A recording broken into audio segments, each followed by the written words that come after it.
단련하신 후에 순금같이 나오게 하시리라. 그래서 특별히 고난주간 또 부활주일 주님의 고난을 기억하면서 우리가 순금처럼 하나님의 은혜 가운데 사는 우리의 신앙이 됐으면 좋겠다. 한 번 더 인사하겠습니다.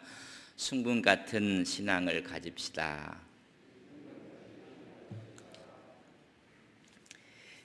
여루 공충학자였던 찰스 코만 씨가 애벌레를 연구하면서 애벌레에서 나비가 되어오는 과정을 1년 동안 연구하는 과정 가운데 많은 것을 연구하면서 한 번은 고치 속에서 나오는데 너무 힘들어하는 모습이 안쓰러워서 조그만 구멍을 내고 그래서 제대로 나오지 못한 모습을 보고 너무 안쓰러워서 가위로 구멍을 내 주었습니다. 그런 이제까지 모든 애벌레들이 그 속에서 나오면서 날개가 생기고 오히려 날아가는 걸 보았습니다. 그는 기대하기는 애벌레에서 나와서 하늘을 날아갈 것이라고 그렇게 생각을 했습니다. 그런데 고치에서 나온 나비는 날르지를 못하는 것입니다. 바닥을 질질 끌고 다니다가 힘없이 죽고 맙니다. 여러분, 그때 깨달은 것이 뭐냐면 나비가 되기 위해서는 힘들지만은 날개를 짓을 하며 그 고치 속에서 스스로 여러분 나오는 자기의 힘을 길러야 된다는 것을 깨닫게 됩니다. 그런 힘을 기르는 애달픈 고난이 없이는 날개에 힘이 생길 수가 없다는 것입니다. 우리 인생들도 마찬가지입니다. 고난 없이 영광이 없습니다. 또한 승리가 없습니다. 기독교는 십자가의 고난을 통해서 하나님의 영광이 주어지고 구원의 산길이 주어지는 것입니다. 우리가 신앙생활 했던 수많은 사람들의 모습 가운데 정말 아름답고 순금 같은 신앙을 가진 사람들을 보면 그 배후에 누구나 막론하고 어려움이 있었고 고난이 있었다는 사실을 우리는 부인할 수가 없습니다. 여러분, 그저 되는 법은 없습니다. 다 과정이 있고 어려움과 고통을 인내했던 여러분 기간이 있다는 것을 우리는 기억해야만 합니다.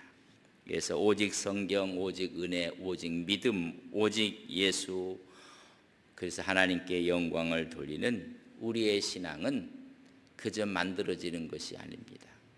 어려운 환경과 여건 가운데서 오히려 우리의 신앙을 지키고 믿음을 지키고, 지금은 다 어렵다고 합니다. 이 어려운 기간 동안에 우리가 순금 같은 신앙을 가지고 하나님께 영광을 돌리는 우리 온 성도님들이 되시기를 주님의 이름으로 간절히 축복합니다. 반지에 보면 순금을 끼고 있는 24K가 있고 18K가 있고 14K가 있습니다. 여러분, 재련을 통해서 금을 만들어낼 때 24K라는 이야기는 99.9%의 순도를 가진 금을 이야기를 합니다. 순금이라는 이야기입니다. 여러분, 18K는 75%가 여러분 순금이라는 이야기입니다. 14K는 그의 절반 58.8%만이 금이 포함되어 있다는 이야기입니다. 우리가 풀무와 재련을 통해서 순수한 금을 만들어내는 것입니다. 욥의 고난은 우리가 너무나 잘 알고 있습니다. 근데 그 고난을 친구들이 와서 자꾸만 너 쟤 때문에 그렇다 라고 이야기를 합니다. 나는 죄가 없다. 하나님과 사단과의 이야기 가운데 욥의 아름다운 신앙의 모습을 드러내기 위해서 하나님께서 허락한 고난의 양이 있었습니다. 근데 욥이 생각하기를 나는 하나님만 만나면 나는 내 죄의 무죄함을 나는 증명할 수가 있다. 하나님을 만나기만 하면 된다는 기대와 확신을 갖고 있는 모습을 오늘 본문에서 봅니다. 내 이 아픔을, 이 고난을 하나님은 아실 것이다. 나는 죄가 없다. 그래서 기대를 하는 것입니다. 그래서 오늘 23장 8절에 보면 그런데 내가 앞으로 가도 그가 아니 계시고 뒤로 가도 보이지 아니했다. 그분이 오른쪽에 있는 것 같은데 가보면 없고 왼쪽에 있는 것 같은데 그것도 없고 하나님을 만나지 못하는 모습을 이야기합니다. 이렇게 내가 아프고 어렵고 힘들고 괴로운데 하나님이 나를 피하신다. 나를 만나주지 않는다는 것입니다. 하나님은 침묵하고 계신다. 그래서 오늘 이 욥이 한탄을 하는 것입니다. 앞으로 가도 만나러 가는 하나님이 거기 계시지 않고 그럼 뒤로 가면 만날 수 있을까? 여러분, 뒤로 가도 하나님이 없습니다. 하나님은 이 고통을 아시는지 모르시는지 피하고 있습니다. 아니, 하나님은 침묵하고 있음을 한탄하고 있는 것입니다. 많은 분들이 어렵고 힘들 때 하나님이 어디 계십니까? 신앙이 좋았던 사람들도 불가지론자가 되고 하나님을 의심하고 오늘 욥이 그런 상황입니다. 이 고난, 이 아픔, 내가 하나님 만나면 내가 하나님께 이야기를 합니다. 그런 하나님의 응답이 있을 것인데 하나님은 만나주지 않고 있는 모습을 한탄하고 있습니다. 근데 여기서 우리는 한 가지 꼭 이해를 하셔야 됩니다. 우리의 생각과 우리의 범주와 우리의 현실적인 이해 속에 하나님이 계신 분은 아닙니다.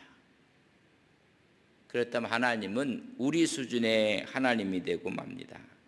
우리의 현실적인 이해, 타산 이런 관계를 초월해서 계시는 하나님인 것을 깨달아야 합니다. 하나님은 내 인생의 계획 가운데 그 속에 갇혀 있는 하나님이 아니라는 것입니다. 그러니까 모든 걸 쉽게 하려고 했다가 좀 전에 이야기했던 찰스 코만 여사가 고치를 가위로 잘라주면 모든 것이 편하고 쉽게 될 줄 알았더니 그는 나비가 돼서 나와서 땅만 질질 끌고 다니다가 죽고 말았다는 이야기를 드렸습니다. 여러분, 우리 하나님은 우리의 사고와 우리 현실 이해를 초월해 있다는 것을 아셔야 합니다. 그럼 우리는 여러분 기다려야 합니다. 그리고 인내하셔야 합니다. 그래서 순금 같은 정금 같은 신앙을 우리로 하여금 갖게 한다는 것을 알아야 합니다. 출애굽기 읽어보면 이스라엘 백성들이 남자를 낳으면 산파들한테 죽이라고 했습니다. 산파들이 하나님의 은혜 가운데 그 일을 하지 못하는 까는 바로가 두 번째는 아예 남자를 낳으면 히브리인들이 강에 갖다 버리라고 합니다. 그래도 하나님은 침묵하고 계셨습니다. 그래서 그들은 울부짖고 하나님께 기도할 때 그의 울부짖음을 하나님이 들으셨다. 그럼 하나님이 일을 빨리 하셔야 되는데 지금 수많은 히브리 남아들이 강에 빠져 죽어가는 그때 비로소 하나님께서는 모세를 이 땅에 보내시고 이런 그 모세가 태어날 때도 이미 남자들은 갖다 강에 버려야 됩니다. 이런 그때 태어나서 언제 하나님이 일을 하실까? 여러분, 그래서 이때부터 하나님이 역사하시고 하나님의 인도하심을 받는 모세는 여러분 80년 동안 더 기다리셨습니다. 그 80년 동안 수많은 히브리 남아들은 강에 빠져 죽어야만 하고 이런 악순환적인 모습을 보는데 어찌 보면 우리의 상식과 현실적인 이해를 초월해 계시는 하나님의 모습을 우리에게 말씀하고 있습니다. 하나님의 사람들이 쓰임받기 위해서는 그저 하루아침에 이루어진 것이 아니었습니다. 모세는 꿈을 꾸고 그 꿈이 현실화되기 위해서는 13년이라는 고난의 길을 걸어갔습니다. 팔려가고 종이 되고 거기서 모함을 받고 급기야는 여러분 감옥에 갇히는 죄인이 되기도 하고 이런 과정을 통해서 하나님께서는 하나님의 사람으로 순금같이 쓰는 모습을 봅니다. 그때 욥의 위대한 깨달음이 있는데 그 깨달음이 욥기 23장 10절에 있는 말씀입니다. 그러나 나를 피하시는 하나님 같았는데 그러나 내가 가는 길을 그가 아시나니 그가 나를 단련하신 후에는 내가 순금같이 되어 나오리라. 이 사실을 욥이 깨닫게 되는 것입니다. 내가 가는 길을 그가 아신다. 하나님이 나의 모든 고난과 아픔과 지금 이 당하고 있는 친구들로부터의 모욕감을 하나님은 아신다는 것입니다. 여러분, 모르시는 하나님이 아니라 나의 모든 것을 아신다. 근데 그가 나를 단련하신 후에는 내가 순금같이 되어 나올 것인 것을 깨닫게 됩니다. 이런 닥친 고난의 원인과 목적에 대해서 새롭게 조명을 하고 있습니다. 이것은 이 고난은 내 죄 때문에 오는 것이 아니라 나를 단련하셔서 순금처럼 쓰시기 위한 하나님의 계획과 뜻인 것을 깨닫게 되는 것입니다. 연단이라는 사실을 알게 됩니다. 이게 여러분 탁월한 깨달음입니다. 친구들은 와서 죄 때문이라고 인과응보적인 사고를 들이대고 있는데 내가 앞으로 가도 주님이 계시지 않고 뒤로 물러가도 계시지 않고 나를 피하고 침묵하시는 주님인 줄 알았는데 그가 깊은 기도 가운데 깨달은 것이 무엇인가 하면 이건 죄의 결과가 아니고 죄의 형벌이 아닌 것을 깨닫고 하나님은 나를 연단하시기 위한 것인 것을 여러분 발견하게 되는 것입니다. 여러분 이게 깨달음이고 이게 은혜예요. 여러분 은혜라는 것은 하나님의 역사와 섭리에 대해서 깊은 통찰을 갖는 것이 여러분 그것이 은혜요. 그것이 깨달음인 것입니다. 아, 이것은 죄의 문제가 아니었구나. 하나님이 나를 연단하시고 하나님께서 쓰시기 위해서 정금처럼 순금처럼 하시기 위한 것인 것을 깨닫게 되는 것입니다. 우리가 이 땅에 살면서 환난을 당하고 어려움을 당하고 아픔이 있고 고통이 있고 그렇지만은 이 모든 것이 하나님이 허락하신 한 훈련과 연단의 기회인 것을 알게 되는 것입니다. 요한복음 16장 33절 보면 세상에서는 너희가 환난을 당하나 담대하라 내가 세상을 이기었느니라. 이 말씀을 킴 제임스 버전에서는 이렇게 했습니다. 세상에서는 너희가 환난을 당할 터이나 기운을 내라 내가 세상을 이겼노라. 기운 내라는 것입니다. 담대하라, 기운을 좀 내라. 많은 사람들이 여러 가지로 지금 어려운 상황이 엮은 가운데 개인 사업을 하시는 분들은 개인 사업을 하는 일로 어렵고 또 전 세계에 덮쳐 있는 팬데믹 상황 가운데 모두가 어렵고 힘들고 저는 오늘 이렇게 많이 나올 줄 몰랐어요. 전부 다가 또 감염이 되고 어렵고 힘들고 그럼에도 불구하고 그렇다고 해서 우리가 기도하지 않는 것이 아니고 기도하고 하나님의 말씀 앞에 있지만은 여러분 어찌 보면 킹제임스 버전에 있는 것처럼 기운내라 기운내라 담대하라 기운을 냈으면 좋겠다. 로마서 5장 3절과 4절에 보면 다만 이뿐 아니라 우리가 환난 중에도 즐거워하나니 이는 환난은 인내를 인내는 연단을 연단은 소망을 이루는 줄 알미로다. 이런 하나님의 어려움과 아픔과 고통 가운데 환난을 통해서 인내를 통해서 연단하시고 연단을 통해서 진정한 소망을 주려 하십니다. 저는 욥기에 있는 23장 10절에 있는 말씀을 누구나 다 좋아하는 하나님의 성구의 말씀입니다. 이 말씀을 깨닫고 욥은 11절에 보면 이렇게 이야기합니다. 내 발이 그의 걸음을 바로 따랐으며 내가 그의 길을 지켜 치우치지 아니하였고.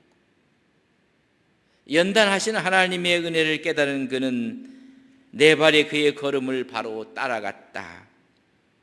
그 길을 지켜 치우치지 않게 걸어간다고 이야기를 합니다.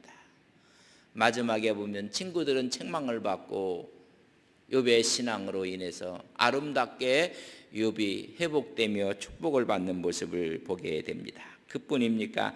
23장 12절에 보면 내가 그의 입술의 열매를 명령을 어기지 아니하고 정한 음식보다 그의 입의 말씀을 귀히 여겼도다. 오히려 믿음의 한 단계 더 성숙되는 모습으로 나가서 이야기하고 있는 정한 음식보다 말씀을 귀히 여겼다고 말씀해 주고 있습니다. 정한 음식은 필요한 음식을 이야기해요. 한 걸음 더 나가서 내 마음의 의지를 이야기해요. 내 마음의 의지보다 하나님 말씀을 더 귀하게 여기는 것입니다. 내 마음의 의지, 내 마음의 계획, 내 마음의 뜻보다 하나님의 말씀 앞에 그 말씀을 귀히 여겼다고 이야기를 해주고 있습니다. 우리가 걸어가는 길이 여러분 만만치가 않습니다. 우리가 성도의 길, 우리 믿음의 길인 것은 하나님의 단련이 있다는 것을 아셔야 합니다. 그것은 죄로 인한 것이 아니라 하나님이 쓰시기 위해서 연단하신다는 것입니다. 욥은 하루아침에 모든 가산을 다 잃어버립니다. 자녀를 다 잃어버리게 됩니다. 그래도 그의 순전한 믿음을 지키니 사단이 하는 말이 그의 모든 것을 산울로 다 덮어서 그린 거 아닙니까? 아니다. 아닙니다. 하나님이 주신 게 있으니까는 그런 거 아닙니까? 그래서 다 걷어갔거든요. 아직 건강이 있으니까 그런 거 아닙니까? 그래서 또 맡깁니다. 그러나 생명은 해하지 말라. 온몸이 악창이 나고 진물이 나고 그걸 마지막까지 보다 그의 아내는 오히려 하나님을 저주하고 죽으라 할 정도로 주신 자도 여호와여 거두신 자도 여호와여 우리에게 단련이 있음을 깨닫게 하는 모습을 보게 됩니다. 그래서 풀불로 재림하고 연단하는 것처럼 여러분 이런 환난을 통해서 하나님의 사람들은 나오는 것입니다. 좀 전에 말씀했던 모세도 마찬가지요. 여러분 요셉도 마찬가지예요. 여러분 그뿐이겠습니까? 다윗도 성군 다윗을 만들기 위해서 10년 동안 사울의 칼날을 피해 다니면서 하나님께서 그의 마음을 연단하시는 모습. 바울도 다메섹 도성에서 주님을 만난 후에 안디옥 교회가 그를 초빙하기까지 근 15년 동안 칩거의 생활을 보냅니다. 하나님께서는 한 사람을 쓰시기 위해 하나님이 하시는 일에 연단이 있다는 것을 이야기합니다. 그러나 이 고난의 길은 결코 무익하지 않습니다. 우리에게 어려움 가운데서도 믿음을 지키고 신앙을 지키고 우리를 단련하시고 우리를 정결케 하시고 우리를 단단하게 하시는 것입니다. 그래서 하나님 우리를 시험으로 테스트할 때가 있습니다. 신앙의 뿌리가 깊은가 얕은가, 우리 신앙이 진짠가 가짠가, 우리를 단련하시는 것입니다. 다윗은 우리를 하나님 단련하셔서 정금처럼 쓰임받기를 원했던 사람이 여러분 다윗입니다. 시편 26편 2절에 보면 여호와여 나를 살피시고 시험하사 내 뜻과 내 양심을 단련하소서. 하나님께 오히려 그 마음을 단련해 달라고 기도하고 있는 모습을 보게 됩니다. 이 사실을 베드로는 베드로전서 4장 12절과 13절에 보면 사랑하는 자들아 너희를 연단하려고 오는 풀시험을 이상한 일 당하는 것 같이 이상히 여기지 말고 오히려 너희가 그리스도의 고난에 참여하는 것으로 즐거워하라. 이는 그의 영광을 나타낼 때에 너희로 즐거워하고 기뻐하게 하려 함이라. 여러분 주님이 재림할 때 우리는 그의 기쁨과 그의 잔치에 참여할 뿐만 아니라 오히려 고난을 즐거움으로 참여할 때 하나님의 영광이 나타난다고 말씀해 주고 있습니다. 이런 불시험 당하는 것을 이상한 일 당하는 것처럼 여기지 말. 너희 선진들이, 여러분 히브리서 11장 우리는 믿음의 장이라고 합니다. 여러분 불시험을 통해 하나님께서 쓰셨던 수많은 사람들이 우리는 보고 있습니다. 오히려 인내하고 기뻐하라. 지금 오미크론이 인해서 스텔스 오미크론이 더 전파력이 강해서 그렇다면요, 그저 한 집 건너 이런 일들이 벌어질 거예요. 이제는 어느 분은 가볍게 넘어가는 분도 있지만 어떤 분들은 좀 표현하기가 하지만 강단에서 죽을 맛을 경험하는 분도 있어요. 그래서 아이고 감기 정도라고 여러분 그런 말 하시면 안 돼요. 그분한테는 감기 정도 될지 모르지만은 여러분 체질이 다 틀려갖고 어느 분은 정말로 죽음의 수령 속에 빠지는 것처럼 그런 아픔과 고통을 겪어요. 한 집안에서도 마찬가지. 가볍게 지나가는 사람이 있는가 하면 너무 힘든 분, 어떤 분은 이렇게 다 회복이 돼서 그저 거뜬한 분이 있는가 하면 후유증이 있는 분도 있고, 오죽하면 이것 때문에 돌아가시는 분도 있지 않습니까? 어렵고 힘든 일이 가볍게 생각하셔도 안 되고, 그렇다고 너무 무겁게 생각해서 우리가 모든 일상의 신앙의 생활에 어려움을 당해도 안 돼요. 우리가 믿음으로 신앙으로 하는데 오히려 이것이 우리의 신앙을 정죄하시고 단련하시고 하나님 앞에 서게 하시는 그런 기회일 수도 있고, 우리가 우뚝 서서 순금처럼 쓰시는 하나님의 역사임을 우리가 또한 깨닫는 것입니다. 그뿐만이 아니라 성도에게는 치우치지 않는다고 했어요. 내 발음을 걸음을 치우치지 않고 바로 따라갔다고 했습니다. 하나님 말씀에 기준점을 두고 따라가는 거예요. 우리 감정이라는 것은 기복이 너무 심해요. 그래서 신앙생활하는 사람들이 너무 감성적으로 하는 분들은 은혜를 받으면 늘 천국인데 어느 날 하루아침에 지옥을 경험하는 분들이고, 업다운이 이게 많은 분들의 신앙을 보면 좀 그래요. 그러나 그 연단 가운데 우직하게 자르나 우르나 치우치지 않고 내 감정의 기준이 아니라 하나님 말씀을 기준 삼아서 걸어가는 거예요. 그래서 여호수아 보면 모세가 죽고 여호수아가 대권을 갖게 됩니다. 모세는 대단한 사람이었고 그의 수중이었던 여호수아는 그에 비하면 여러분들 두려움이 떨고 있었던 사람. 그래서 하는 말씀이 이사야 여호수아 1장 7절에 보면 오직 강하고 극히 담대하여 나의 종 모세가 내게 명령한 그 율법을 다 지켜 행하고 우르나 좌우나 치우치지 말라. 그리하면 어디로 가든지 형통할 것이다. 모세에게 형통을 주었듯이 강하고 담대하라. 그 말은 두렵고 떨리고 있는 사람을 말하는 거예요. 뭐 씩씩한 사람에게 강하고 담대하라고 얘기하지 않아요.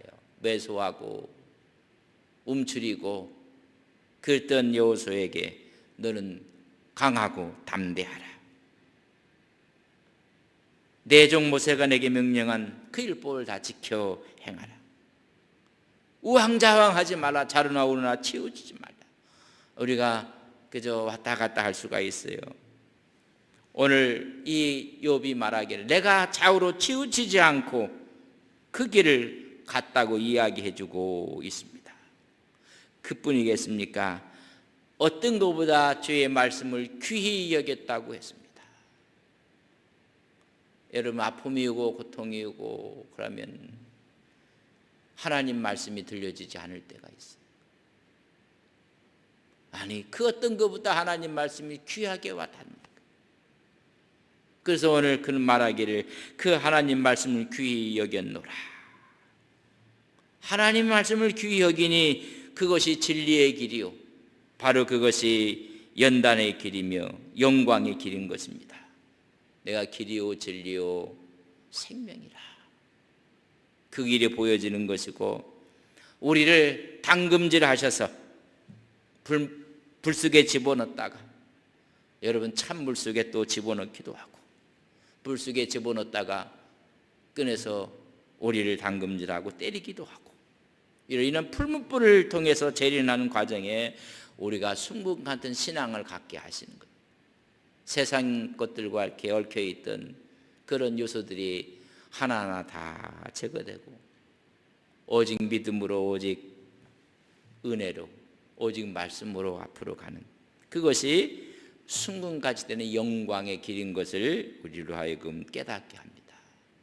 욥의 고난을 생각하며 우리가 욥이 깨달은 것이 하나님의 연단이었습니다.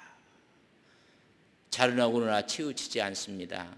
하나님 말씀을 가장 우리의 정한 음식보다 귀한 것으로 여기겠습니다. 이런 믿음으로 나아갈 때 하나님께서 우리 앞에 하나님의 역사하심과 은혜의 은총으로 인도해 주실 것을 믿습니다. 하나님이 인도하시되 축복된 길이 우리에게 있음을 깨닫게 됩니다.